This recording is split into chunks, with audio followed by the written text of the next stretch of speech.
गुन्हा दाखल झालाय। पोलिसांनी स्वतः फिर्यादी होऊन हा गुन्हा दाखल केलेला आहे। पोलिसांनी आतापर्यंत 39 जणांना ताब्यात सुद्धा घेतलंय। जमावाने केलेल्या दगडफेकीत 7 पोलीस जखमी झाले।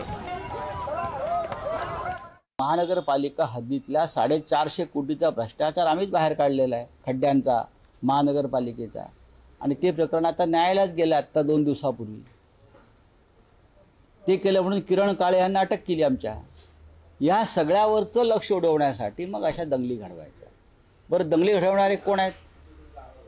आज जरी भाजपच्या टिळा लावून कोणी फिरत असले तरी कालपर्यंत ते काँग्रेस किंवा राष्ट्रवादीचेच नेते होते, पुढारी होते। हे बाडगे जे आहेत, बाडगे हिंदुत्ववादी, बाडगे जे आज टिळा लावून फिरत आहेत, ते अशा प्रकारच्या दंगली अहिल्यानगरमध्ये घडवत आहेत। मला वाटतं असं भडकवण्याचं काम लोकांना करू नका। जाणीवपूर्वक कुठेतरी हिंसा झाली पाहिजे, काहीतरी समाजात काहीतरी जाती तणाव झाला पाहिजे।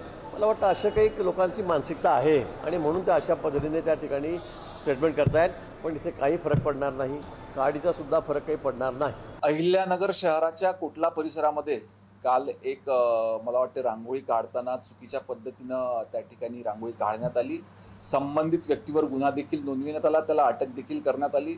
परंतु नंतर काही युवकांमध्ये त्याबद्दल रोष निर्माण झाला आणि आंदोलन त्या ठिकाणी अहिल्यानगर ते संभाजीनगर ह्या महामार्गावर करण्यात आलं। नंतर त्या ठिकाणी बराच वेळ वाहतूक बंद असल्यामुळे पोलिसांकडून सौम्य लाठीचार्ज करण्यात आला, परंतु सर्व परिस्थिती आता नियंत्रणात आलेली आहे।